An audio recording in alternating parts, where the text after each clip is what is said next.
cómo surgió la Iglesia Adventista. Los adventistas del séptimo día creemos que somos la iglesia remanente de Dios, que surgió de la profecía que está en Daniel 8:14 y Apocalipsis 10. Nosotros creemos que Cristo mismo formó esta iglesia, así que Él es su dueño y la dirige y la defiende desde el cielo. Esta información la hemos resumido del libro El conflicto de los siglos, capítulos Una profecía significativa, Luz a través de las tinieblas, Un gran despertar religioso y Una amonestación rechazada. De estos 4 capítulos hemos resumido lo que vamos a dar a conocer a las personas interesadas en quiénes somos. La Iglesia Adventista del séptimo día surgió como un bendito resultado de la proclamación de la segunda venida de Cristo que se hizo entre 1831 a 1844. Dios escogió a un granjero de la Iglesia Bautista norteamericana llamado William Miller y lo indujo a estudiar las Santas Escrituras. Y cuando llegó al libro de Daniel, se detuvo en profundizar el estudio de la profecía que está en Daniel 8:14, la cual dice: hasta 2300 tardes y mañanas y el santuario será purificado. El señor Miller entendió que el santuario era la tierra y la única forma de purificarla era con el fuego del gran día de la venida de Cristo. Sus estudios lo llevaron a decir entonces que Cristo regresaría a la tierra en 1843, pero luego, investigando más, pudo declarar que Cristo vendría el 22 de octubre de 1844. Después de este descubrimiento, Miller no se atrevía a hablar en público y pasaron años, hasta que en el año 1831 pidió a Dios una señal, que si esta revelación venía de él, entonces que recibiera un pedido de predicación y presentaría lo que había descubierto. Y justamente recibió ese pedido de su iglesia bautista. Esa oración fue escuchada en el cielo. Así fue como Miller empezó su predicación y revolucionó no solamente a su propia iglesia bautista, sino a todos los que le escucharon. Al principio aceptaron el mensaje, pero después los dirigentes rechazaron y hasta ridiculizaron el mensaje porque vieron que iba aumentando los seguidores de Miller y porque ellos temían la venida para después del milenio de Apocalipsis 20. Entre esos oyentes estaba la adolescente Helen Harmon y su familia. Helen Harmon llegó a ser más tarde Helen White por cuanto se casó con el pastor Jaime White.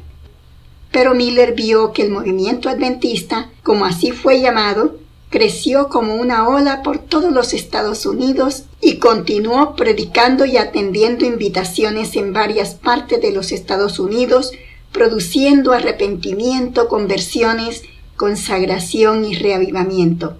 No era fanatismo, y esto produjo celos a los dirigentes religiosos de la época, porque Cristo vendría después del milenio.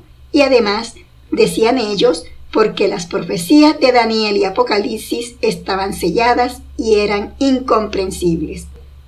Pero el mensaje era poderoso y convencía, y era dirigido por el Espíritu Santo, por lo que miles y miles de fieles cristianos se prepararon para esperar a su Salvador. La proclamación se extendió y Dios permitió que los escritos de Miller y sus voces llegaran hasta Europa y países lejanos. Nunca se proclamó tanto la venida de Cristo como en aquella época, causando un gran despertar religioso, y a pesar de la oposición, el movimiento adventista siguió en aumento. No había fanatismo, sino consagración y oraciones, según lo vivió y lo escribió la propia Helen White en su libro El conflicto de los siglos. Decididamente el asunto no era de Miller, era de Dios. Pero llegó el día tan esperado. Llegó el 22 de octubre de 1844 y Cristo no apareció. Amargo chasco y desengaño sufrieron todos, en especial el señor Miller. ¿Qué pasó? ¿En qué erró? Hubo llanto y desilusión de todos estos grupos, pero también hubo burlas y críticas de parte de los opositores.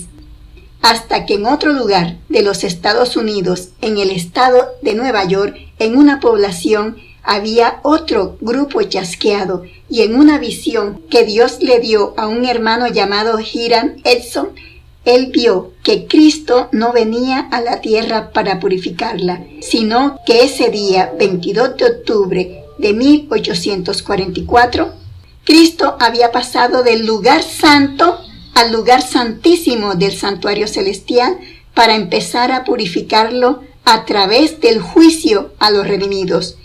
Así que lo que empezó ese día en el santuario del cielo fue el juicio investigador predicho en Daniel 7, versículos 9 y 10, y en Apocalipsis 20, 12. Y esta visión Dios no se la reveló a Miller para evitar que la gente chasqueada lo tildara de haber inventado lo sucedido. Dios tuvo mucho cuidado de mostrarle esa visión a este hermano Hiram Edson, que vivía en otro lado muy lejos de donde estaba el señor Miller. Gloria a Dios por eso. Y así la visión del señor Hiram Edson fue creída por estos grupos chasqueados. Y aunque Miller no se equivocó en la fecha profética, sí se equivocó en cuanto al acontecimiento que debía producirse ese día en el cielo. Esto se le reveló a Ellen White más tarde. Sin embargo, Dios permitió esta equivocación y cumplió su propósito, porque el anuncio del comienzo del juicio en los libros del cielo no hubiera impresionado tanto a la gente ni hubiera producido arrepentimiento o conversiones como sí lo hizo el anuncio de la segunda venida de Cristo. Y así se cumplió el mensaje del primer ángel de Apocalipsis 14:7, donde se pregona: temed a Dios y dadle gloria, porque la hora de su juicio ha llegado. Este era el mensaje que debía proclamar el señor Miller desde 1831. Temed a Dios y dadle gloria, porque la hora de su juicio ha llegado. El santuario celestial iba a purificarse con el juicio a los muertos desde Adán, pero ese es otro estudio. Pero ponga cuidado el oyente a esto. Los pastores y los miembros de las iglesias que no creyeron ni se unieron al mensaje se dieron entonces por triunfantes cuando se dio el chasco. Los cristianos que salieron de estas iglesias para asistir a las prédicas del movimiento millerista, a raíz del chasco, muchos regresaron a sus iglesias desilusionados. Otros renunciaron a su fe y volvieron al mundo. Pero fueron varios los grupos en diferentes partes de los Estados Unidos que eran sinceros y amaban a Dios y a su palabra. Ellos no regresaron a sus iglesias, se quedaron en el movimiento. A esos grupos les fueron aclaradas todas las cosas en los días que siguieron. Dios estaba formando de este residuo su iglesia del fin, porque estos grupos continuaron estudiando las Santas Escrituras hasta que con el tiempo se formó una nueva iglesia, la Iglesia Adventista del Séptimo Día, y fue así que los Estados Unidos vino a ser el centro del movimiento adventista. Hay algo importante que hemos de resaltar. Después del chasco que sucedió el 22 de octubre de 1844, por allá en el mes de diciembre estaba reunida la joven Helen Harmon con su familia y unas amigas. Estaban reunidas orando y ella recibió allí en ese mes de diciembre una visión estupenda que debía de dar a conocer a los chasqueados. Pero ella se abstuvo de comunicar la visión sin antes estar segura. Pero ese es otro estudio que vamos a ver por qué Ellen White fue tomada por Dios para concederle el espíritu de profecía. Y ese video lo haremos después. Entonces continuamos con esta información. De esta forma Dios mismo sacó un remanente del protestantismo. Estos grupos de hijos sinceros que provenían de las diferentes iglesias se unieron en dulce comunión, erradicaron el orgullo y la mundanalidad, y las ideas erróneas que habían creído en cuanto a la venida de Cristo fueron corregidas, y apoyaban a Miller y empezaron a estudiar más profundamente las Escrituras. Dios no se olvidó de su siervo Miller, ni de aquellos fieles que permanecieron a su lado. Sin ellos percibirlo, estaban siendo participantes del nacimiento de la iglesia para el tiempo del fin, profetizado en todo el capítulo de Apocalipsis 10. Veamos ahora cómo se cumplió la profecía de Apocalipsis 10 en el movimiento millerista, que fue también llamado el movimiento adventista. En Apocalipsis 10, 1 y 2, el apóstol Juan, a quien se le reveló el Apocalipsis, él ve a un ángel que tiene un librito abierto en la mano, y en los versículos 8 al 10 se le ordena a Juan que vaya y tome el librito, y Juan lo toma y el ángel le dice: toma y cómelo, y te amargará el vientre, pero en tu boca será dulce como la miel. Entonces el apóstol Juan se lo come y era dulce en su boca, pero él dice que cuando lo hubo comido, amargó su vientre. Y el ángel le dijo: es necesario que profetices otra vez sobre muchos pueblos, naciones, lenguas y reyes. Los adventistas del séptimo día conocemos hoy la correcta interpretación de este capítulo 10 de Apocalipsis, porque precisamente Dios se lo dio a conocer a Ellen White, y esta es la explicación según el libro Comentario Bíblico Adventista de Apocalipsis 10. El ángel que tiene el librito abierto es Jesús. Apocalipsis 10, 1 y 2. El librito abierto es el libro de Daniel, el cual estaba sellado hasta que llegara el tiempo del fin. Vamos a leer cómo dice el sello de este libro en Daniel 12:4. Así le dijo Dios al profeta Daniel: pero tú, Daniel, cierra las palabras y sella el libro hasta el tiempo del fin. Muchos correrán de aquí para allá y la ciencia se aumentará. Eso es lo que dice el sello del libro. Quedó cerrado hasta el tiempo del fin.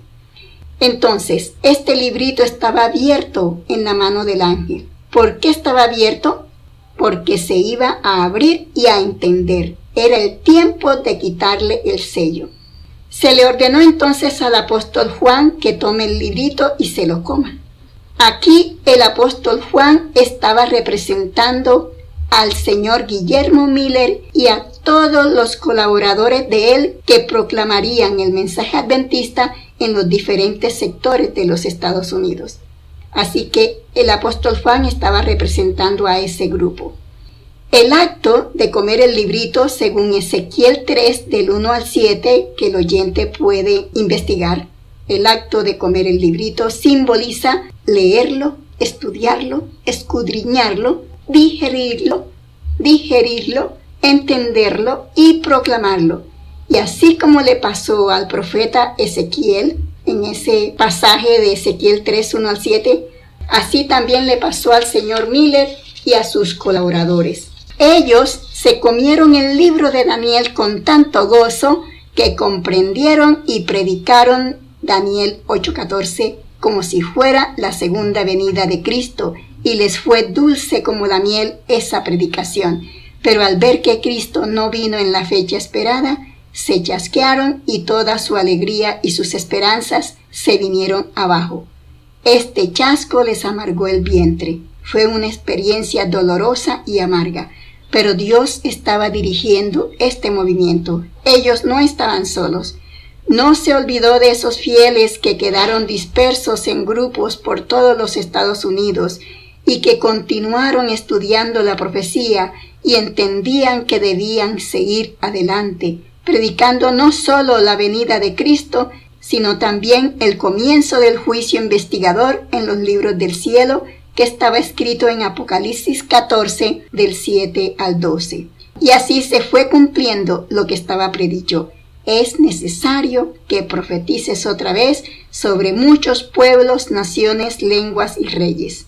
como está escrito en Apocalipsis 10:11. Los adventistas del séptimo día somos entonces el cumplimiento de esta profecía de Apocalipsis 10. Estos grupos chasqueados fueron los que formaron inicialmente la Iglesia Adventista del séptimo día y hasta hoy se sigue proclamando las profecías del fin en más de 200 países del mundo. Ahora le invitamos a ver las siguientes características distintivas que tiene la Iglesia Adventista del séptimo día en obediencia a la orden de Dios de predicar sobre muchas naciones, lenguas y pueblos. Tenemos las siguientes características. Primero, la Iglesia Adventista es el remanente que Dios sacó del protestantismo en 1844. En Apocalipsis 12:17 dice que Satanás, el dragón, le hace guerra a este remanente porque ellos son los que guardan los mandamientos de Dios y tienen el testimonio de Jesucristo. Y el testimonio de Jesucristo es el espíritu de la profecía, como dice Apocalipsis 19:10. Segundo, la Iglesia Adventista del séptimo día ha restituido y predicado la totalidad de los 10 mandamientos de la ley de Dios, incluido el cuarto mandamiento del Santo Sábado de Jehová, que fue cambiado y borrado de la mente de los hombres. Somos el pueblo guardador de los mandamientos de Dios. Tercero, la Iglesia Adventista del séptimo día tiene el testimonio de Jesucristo en los libros proféticos que Dios reveló a Ellen White, dando la correcta interpretación de todas las doctrinas y las profecías bíblicas. Y estos escritos son el testimonio de Jesucristo porque Él es el autor de estas revelaciones.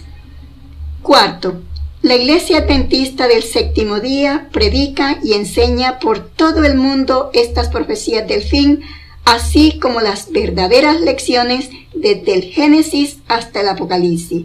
Está fundamentada en la palabra de Dios y por eso es columna y baluarte de la verdad, como dice 1 de Timoteo 3:15.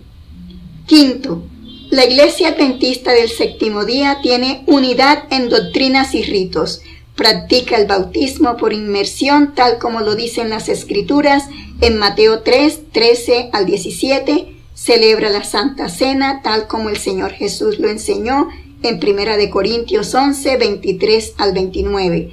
Practica el lavamiento de los pies unos con otros antes de la Santa Cena, según lo ordenado por el Señor Jesús en Juan 13:4-17. Celebra también el santo matrimonio, Mateo 19:4-6. Practica la imposición de las manos para ordenar a sus ministros varones y diáconos, según lo dice Hechos 6:1-6. Unge también a los enfermos, según lo enseña Santiago 5:14-15. Sexto, la Iglesia Adventista del séptimo día es gobernada por el consejo de todos sus miembros. No hay dueño terrenal, sino que es administrada y preservada por los ministros y pastores que Dios mismo elige desde pequeños y provenientes de familias adventistas para preservar la fe y las verdades de la palabra de Dios y para cuidar de que no ingresen falsos maestros ni falsos pastores que echen por tierra la verdad restaurada. Séptimo, la Iglesia Adventista del séptimo día desarrolla su misión mundial en la triple fase que enseñó nuestro Señor Jesucristo, enseñando, predicando y sanando, según dice Mateo 9:35. Por eso predican el Evangelio unos 60,000 ministros en todo el mundo, además de la predicación en Internet, emisoras radiales, canales de televisión y las imprentas que publican revistas, periódicos, folletos, libros y CDs. En el campo de la enseñanza cuenta la Iglesia con universidades, colegios y escuelas primarias en los cuales hay enseñanza secular y religiosa.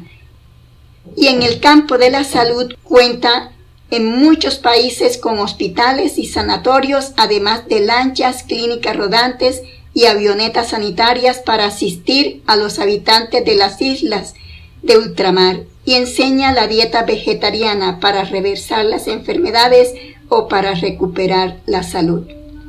Octavo, la Iglesia Adventista del Séptimo Día respeta a las autoridades y las leyes civiles que gobiernan en las naciones, tal como dice la palabra de Dios en Romanos 13, 1 al 7 y en Primera de Timoteo 2, 1 al 4. A pesar de que la Iglesia no impone a nadie la palabra de Dios, sí aconseja no rechazar el mensaje de salvación y restaurar en sus vidas las leyes de Dios, porque el juicio de Dios ha comenzado en el cielo desde 1844 y Él está escogiendo a los que han de resucitar para la vida eterna de entre los que han muerto desde Adán, y luego será el juicio a nosotros los que vivimos. Noveno, la Iglesia Adventista tiene doctrinas y creencias basadas en la palabra de Dios. Estas doctrinas no se pueden dejar por fuera de las creencias cristianas y es una contradicción no creer en ellas, porque eso es negar un así dice Jehová. La Iglesia Adventista creemos y predicamos la segunda venida visible de Cristo. No hay rapto secreto y la necesidad de preparación para recibirlo o para quedar sellados para Él en caso de que nos sorprenda la muerte. Creemos y predicamos el sábado como día santo y de reposo de Jehová, porque la santidad del sábado no ha sido eliminada por Dios. Lo que Él bendijo y santificó no lo revocará jamás. Aún en la tierra nueva se guardará el santo sábado según Isaías 66, 22 y 23. ¿Y cómo va a cambiar su santo sábado si es el sello o la señal o la marca que distingue a su pueblo de los demás pueblos de la tierra? Creemos y predicamos la marca de la bestia que se impondrá la fuerza hacia el fin del mundo. También creemos y predicamos el juicio investigador que se está haciendo en el cielo desde 1844. Cristo revisa en el santuario el libro de la vida donde están inscritos los hijos de Dios desde Adán hasta hoy, y purifica el santuario sacando del libro de la vida a los que no pasaron el juicio divino. También creemos y predicamos el don de profecía dado a Ellen White para dar la correcta interpretación de las profecías y de doctrinas difíciles de entender. De no existir este don de profecía, estaríamos todavía ignorantes de las profecías apocalípticas. Creemos y predicamos el estado inconsciente de los muertos y de la gran resurrección que habrá de los justos en la segunda venida de Cristo, según lo dice Primera de Corintios capítulo 15. Y también creemos en la gran resurrección de los impíos, según está escrito en Apocalipsis 20, 5 y 6.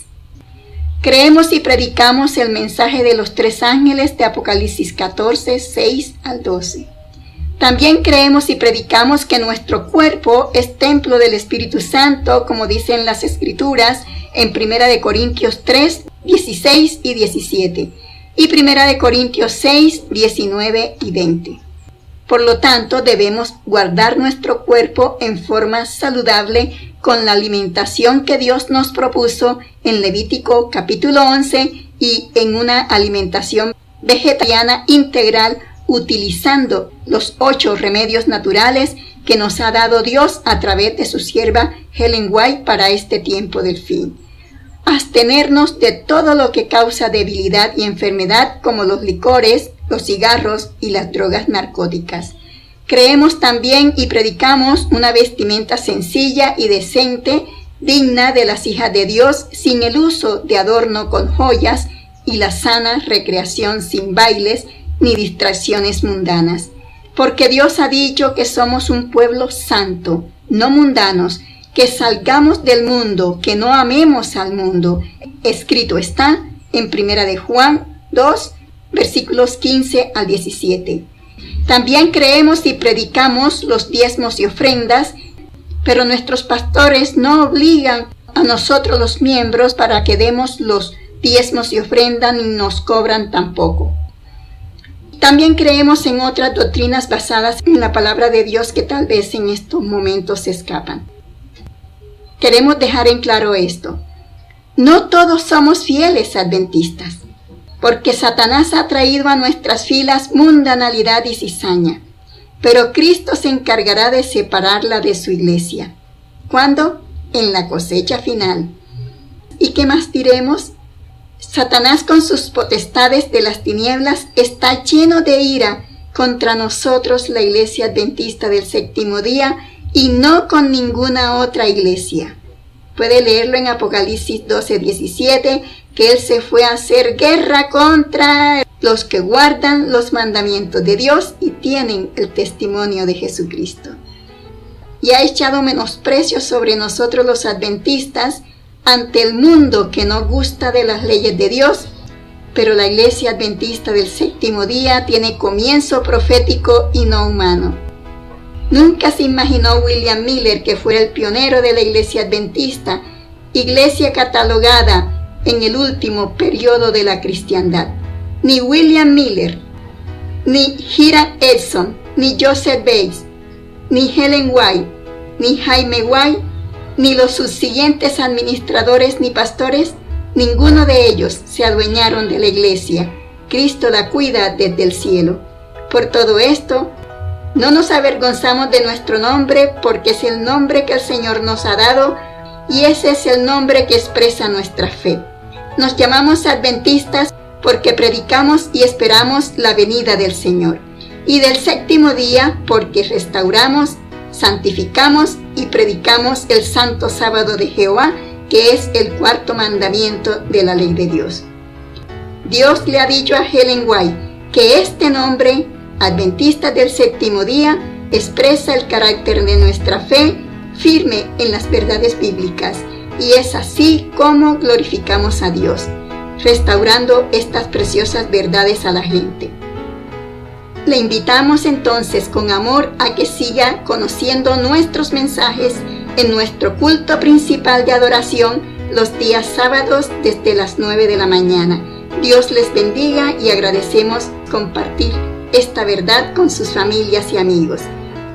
Esta es una cortesía del ministerio Créele a Dios. Créele a su palabra. Amén.